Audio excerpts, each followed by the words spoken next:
Okay. There we go. All right, so chapter 4, our current model of the atom has us with Rutherford, right? We're at Rutherford. We know that there's a nucleus, and we know that there's electrons. Okay, all the pieces of the nucleus are where we've described them. Okay, but if you think about it, a nucleus isn't responsible for behavior directly. In order for the atom to behave, it's what it runs into that's going to make it behave differently. And when it runs into stuff, the stuff it's going to run into each other is not the nucleus. It's the electrons. Electrons are going to run into electrons. So the behavior of atoms is best described by describing where the electrons are in atoms. And that's what we're going to try to figure out this chapter, which will get us to that final version of what the atom's really like.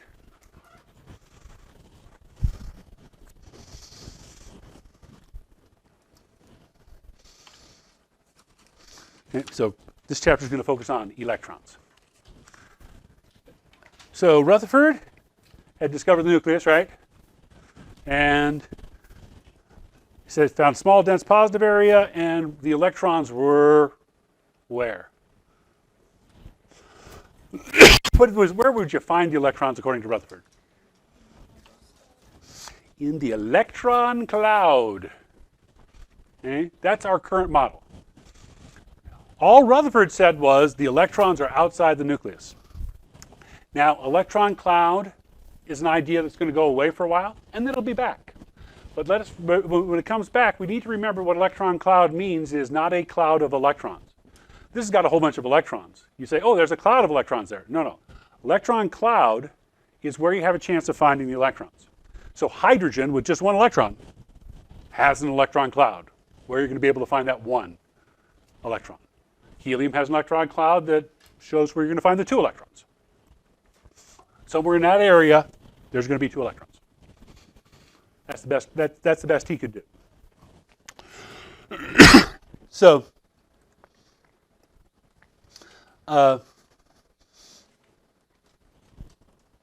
we talked about Thomson while he was finding out that the plum pudding model of the atom, doing the cathode ray experiment, he had a student. His student's name was Rutherford. When Rutherford graduated, he got his own lab, and he got a student. And his student was Niels Bohr.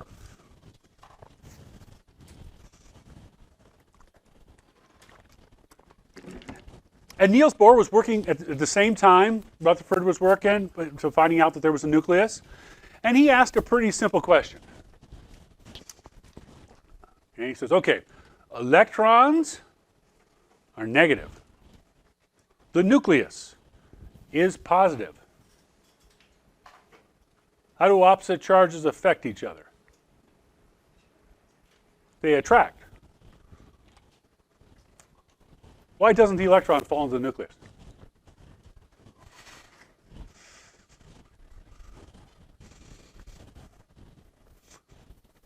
Now that's a legitimate question, right? We got things that are attracted to each other right next to each other. Shouldn't the electron just be sucked into the nucleus? Well, we actually mentioned it briefly last chapter. We called it electron capture. It does happen. It's pretty rare, but it does happen. Okay, Bohr didn't know about it happening, but because he had to find it because it doesn't usually happen. So how come the electrons are pulled by the nucleus but don't fall into it? Okay. Well, he said it's the same reason that the Earth doesn't fall into the sun. There's gravity, right? The sun is huge. The Earth is huge. They pull on each other hugely. How come the Earth isn't sucked into the sun?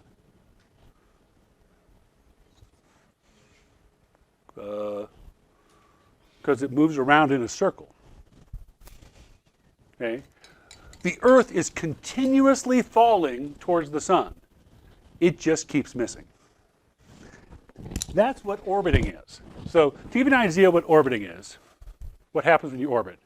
Okay, here I am on top of the world. I'm on top of the world, Ma. Okay, now normally, if I throw a ball, it's going to fall until it hits the ground, right? Now, if I throw it fast enough, because I'm really big, and I throw it fast enough, when it starts to fall, notice the earth curves out of the way.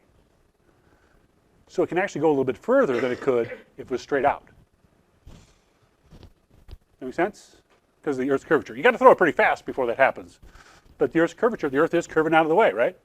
If you throw it faster, it'll go further before it hits the Earth. And if you throw it fast enough, it'll hit you in the back of the head. Because it'll keep falling, but keep missing the Earth. That's what orbiting is. Orbiting is falling towards something, but keep missing. That's why the Earth doesn't fall into the sun. Because it's falling, but it's moving fast enough that its fall matches how far forward it moves, so it's still the same distance. If it was perfectly circular. It's a little bit elliptical, but that's the idea behind it. So that's what orbiting is.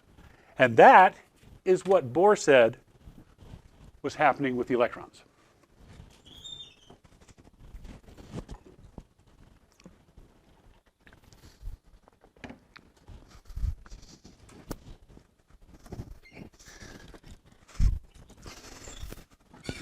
And they were in circular orbits, and the different orbits had different amounts of energy.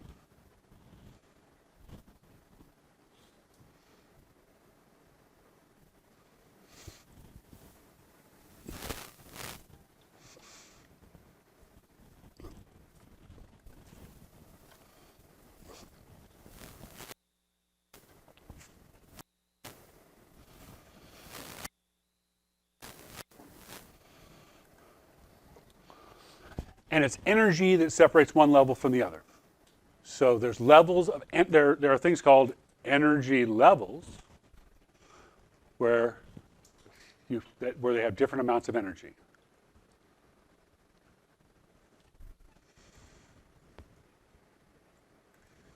Oh, last view. Click on something, it doesn't go where it goes. Okay. So this is the model of the atom you're used to thinking about, right? When you see pictures that look like this, right? If someone makes a picture of an atom that looks like this, this is what they're trying to show you. That the electrons are going around in circles. And it's hard to tell it, but you notice there's an inside layer of circles and there's an outside layer of circles. Okay? That's what Bohr said was happening.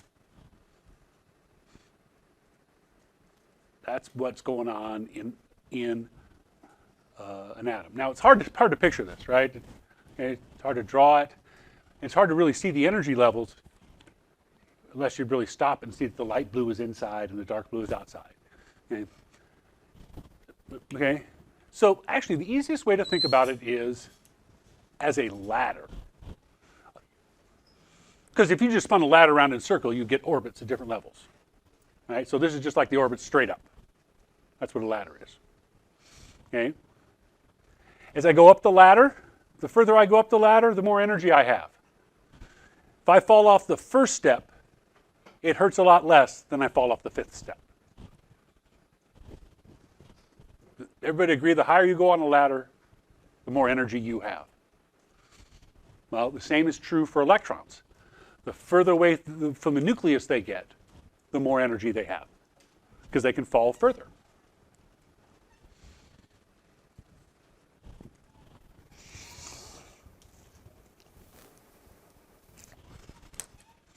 Okay.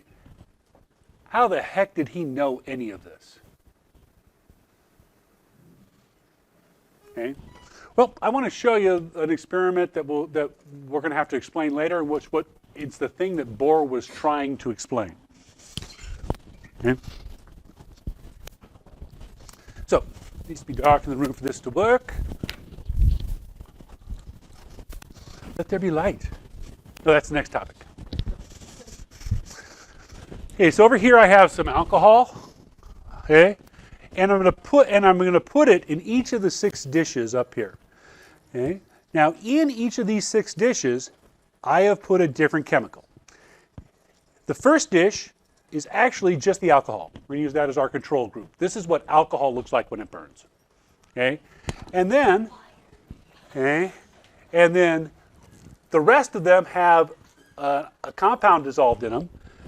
So this one's sodium chloride, strontium chloride, copper chloride, lithium chloride, and potassium chloride. Okay. So they're all chlorides. All that's different is the different kinds of metals, right?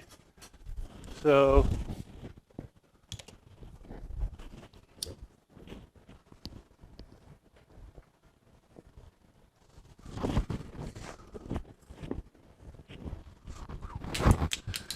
it's kind of hot, but okay. Please do not move because these things are full of flaming alcohol. Okay, blue. Blue is the color of flaming alcohol. That's why if you go to a NASCAR event, if there's a fire in the pits, you can't see the guy on fire.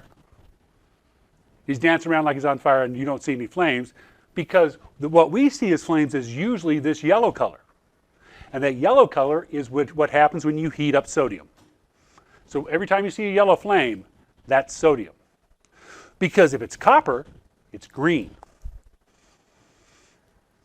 And lithium is red. And and strontium is also red, but it's a different red. This one's got a little bit more orange, this one a little bit more purple, right? And if you look carefully, it's hard to see through the blue, but there's actually some violet in the potassium. A little bit of light violet, but sodium tends to win through. Okay. So the only difference in here was which kind of metal atom I put in here. Do we agree? So the different colors of light have to be because of different atoms. Now, here's the thing. I don't have to refill these dishes. I put the stuff in first period. Every bit that I put in during first period, I'm going to have to wash out at the end of the day because none of the metals are getting used up. The alcohol is getting used up, but all we're doing is heating the metals. They're all still there. We're not getting rid of them. We're not creating them. We're not destroying them. All we're doing is heating them. Okay? So this is what Bohr was trying to explain. How come different things give off different colors? Does that make sense? That's okay. So let's see if we can see stuff with the light. Oh, there'll be a little bit more light. So that's what we're trying to explain. Okay. So the way this ladder is different. Yes, Ann. The green was copper. Okay, so if you want, you can buy fireplace logs that give off colors. They put some copper in the ones that give off green colors. They put some lithium in the ones that give off red colors. If you want a Christmas log, put some lithium here and some copper here, and you have green and red logs. It's powder, yeah. It's just these jars full of powder. I just took the powder, put it in there, put the alcohol in, lit the alcohol on fire. But as long as you can get it to dissolve in water, that would work too. Yeah, but the key is everything I put in the dish is still in the dish. Nothing came out. Okay. So here's how Bohr explains it. Okay, I put heat in. Okay. That heat makes the electron jump up in energy. It's not stable up that high. And when it falls back down, it gives off light. So is that what makes fireworks? That's what makes fireworks different colors. The reason why you have different color fireworks is they put different color. If your green fireworks, probably copper, maybe barium. Barium gives off a different green. But barium's much more toxic, so I didn't get the barium out. Okay. Because what do you do with your mistakes? You bury them. Okay. So that's why it was given off color. And here's how he knew there was no in-between energy. Because if I go up a ladder, sometime between the first and second step, I am in between the first and second step. I can fall halfway up between the first and second step, right? And that'll hurt a little bit more than the first step, but a little less than the second step. Everybody agree with that? The electron leaves the first step, goes to the second step, and is never in between. It disappears off the first, shows up on the second. And it's never in between the two places. This is the first of the bizarreness we're going to talk about. When we get to the atom, when we talk about atoms are really like, they're bizarre. Okay? That it goes from one energy level to the next, and it's never in between the two. And the color is the proof that it's never in between. Because you read that color is energy, right? Color is frequency and wavelength, right?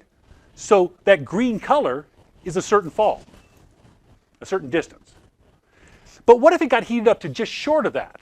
It didn't quite make the step and fell back down. Then I should get a color that's just close to green. And then I should get a color that's close to that. I should get all the colors. But I only get specific colors. So it's only allowed to be in specific places. Okay? So that's how they know that there are energy levels, is because you only see certain colors. From that element, you always see the same colors. Notice all I talked about was what element it was. You put that element in, you'll get those colors. Okay? So that's what Bohr is trying to explain. How come those give off colors? So in order to do that successfully, we are going to have to study light. So we're going to learn enough about light that we can explain atoms. Next year in physics, you'll learn about mirrors and lenses and those pieces. All we're talking about is how light, color, and energy interact with each other. Because that's going to tell us about the electron. Okay, because it's the study of light that led to our model of the atom. It's trying to explain those colors. Because he knew it had to be about the atom. Because all he did was put a different kind of atom there, and he got a different color. And different elements gave off the same element always gave off the same color. Different elements always gave off different colors. So it had, whatever color it is, had to do with the structure of the atom. So we can use that to investigate it. Because think about it. If you want to figure out where the electrons are in an atom, what are you going to use to measure them? You're going to need something smaller than an electron. Okay, and the only thing smaller than an electron is light. Okay?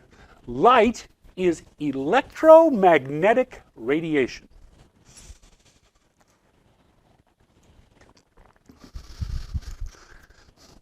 Guess what goes into making electromagnetic radiation? There's two parts. Electricity. Magnetism. It's electricity and magnetism. And it's a wave of electricity and magnetism. It's a wave. I've said it a few times already. It's going to come up again. Electricity and magnetism are always at right angles to each other. So if the electricity is going from negative to positive, vertically, the magnetism is going north to south, horizontally. So while this one goes up and down, this one goes back and forth. So you have a disturbance this way and a disturbance that way. Okay? It's hard to visualize because we're good at visualizing a wave traveling this way. Now imagine that crossed with a horizontal wave doing the same thing. Okay? Waves of electricity and magnetism, they don't have to have anything to travel through.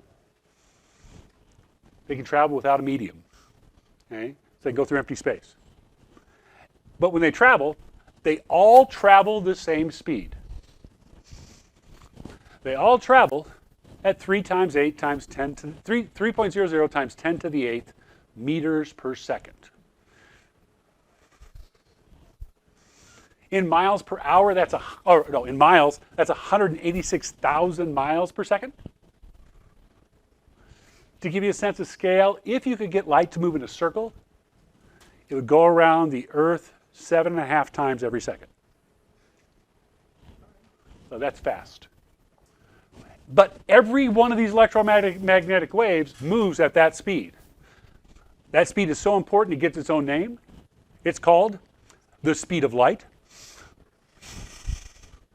Okay?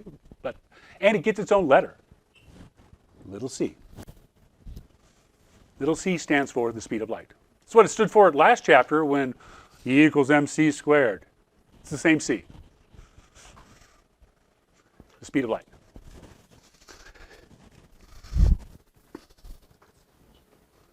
So We need to know the parts of a wave. Most of them are named pretty clearly. If you were to go to a lake and it was perfectly smooth, where there was no disturbance, that would be the origin, or the starting point, where there's no disturbance. One of the identifying characteristics of a wave is how long it is. That is called the wavelength, the length of one wave. But the key is, notice it goes all the way from the top of one to the top of the other, not from the top to the bottom, but all the way back up to the top. I want one whole wave. So I could have gone from here to here, right? That would have been a whole wave. Now, this wavelength is so important, it gets its own letter. Not in our alphabet. In the Greek alphabet, it gets this letter, and that letter is a lambda. Okay, so it's like an upside down Y. Okay, eventually it became our capital L. People got lazy, started drawing it faster and faster, and then they just left off that little tiny piece because that's an L. Oh, now I can just make it an L. So our capital L came up over time, came from the lambda. And they picked lambda for length. Okay. Other parts on here, how high the wave is, that's the amplitude. Notice I only went from the origin to the crest. I could have gone from the origin to the trough. Amplitude is the A in AM radio. AM radio sends its signal by changing how tall the waves are. So it recreates the sound wave in the height of the radio waves. That's how it sends sound, by changing how tall the wave is. Okay? Now, when you listen to the weather report, they'll tell you what the wave height is, but it's not the amplitude. Because a surfer is worried about the top to the bottom of the wave, because they want to make sure there's water down here. That makes sense? Okay, so from the top to the bottom. So when you hear the weather report, they say it's a 6-foot wave. Yeah. If it's a 6-foot wave, that means from top to bottom it's 6, so its amplitude is only 3. It went 3 up and 3 down. Does that make sense? So it's different views of it, but the real definition is from rest up, or from rest down. Or half the distance from the top to the bottom. That would work too, because that'll put you in the middle. Okay? So any of those ways work. The top is called a crest. Again, we like the obvious names, right? And the bottom is called a trough.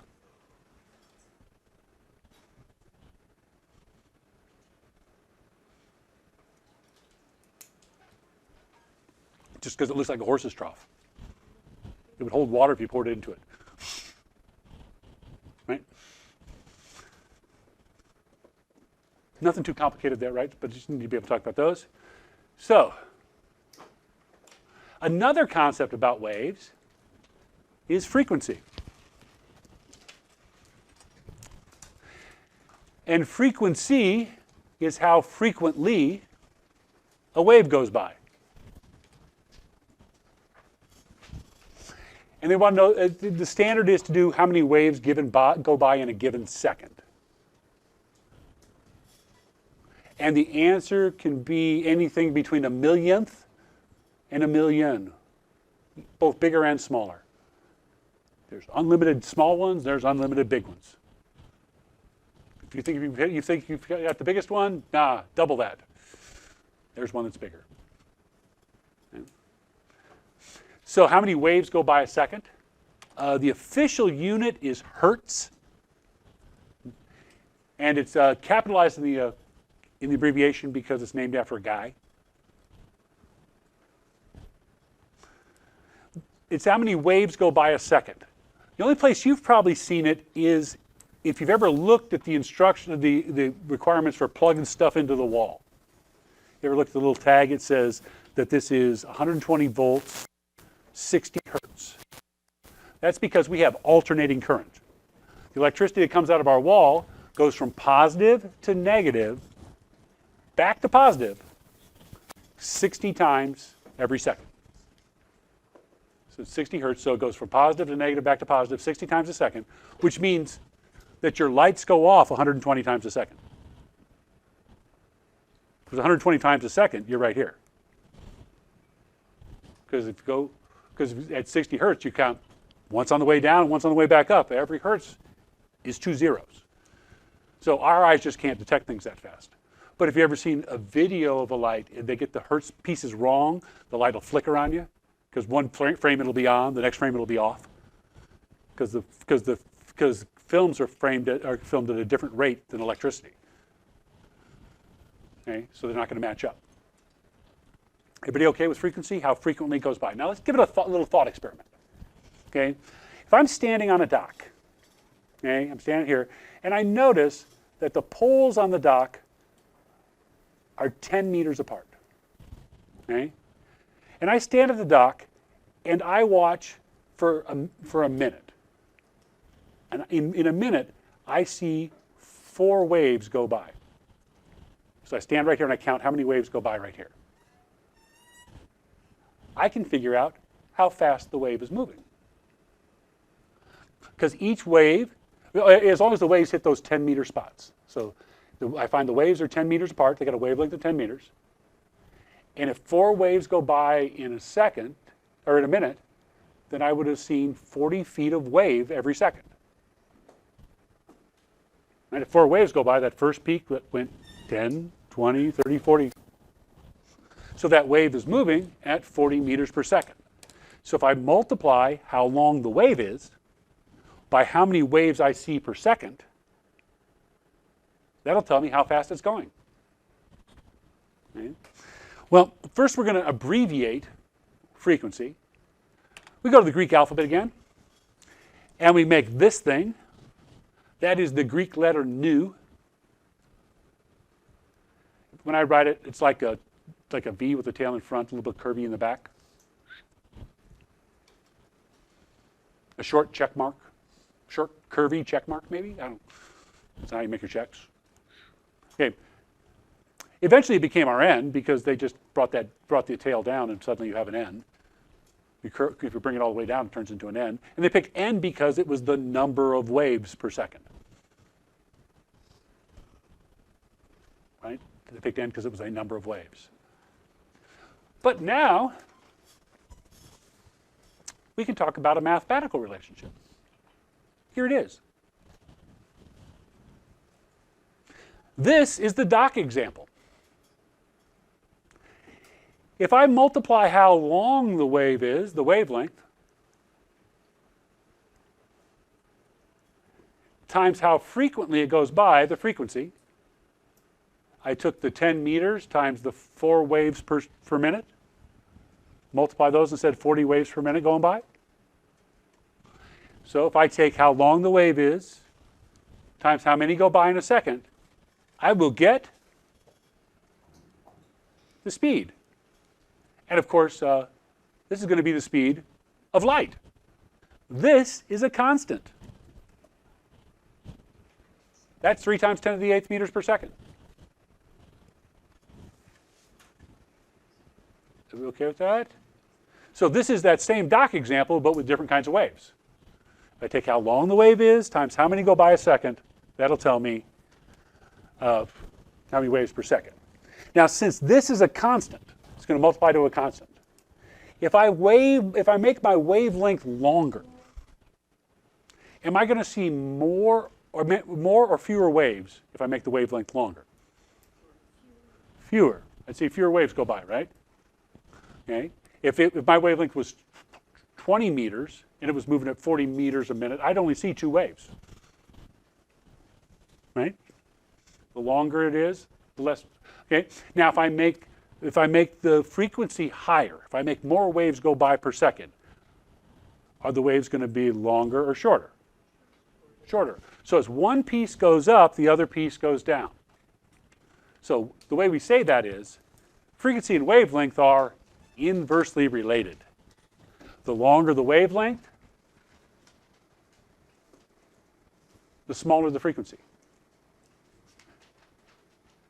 If I make the wave twice as long, I'm going to see half as many.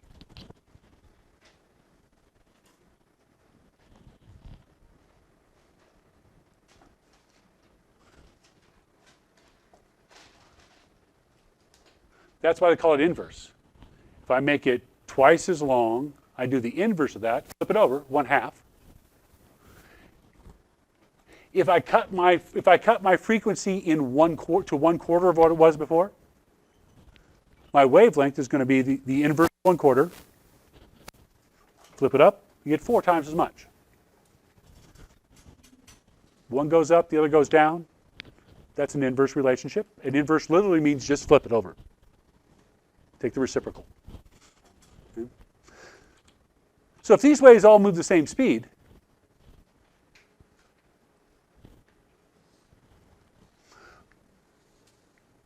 which one would have the highest frequency?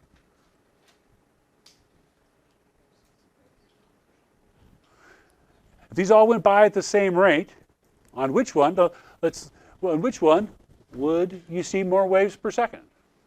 Well, if I move the ruler along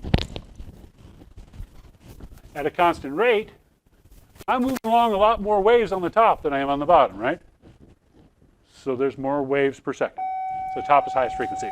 So some questions out of the book. We'll stick some math to this on Monday, because that's a mathematical relationship. I don't know if you noticed that. So have a good one. Hey, they're playing our song again.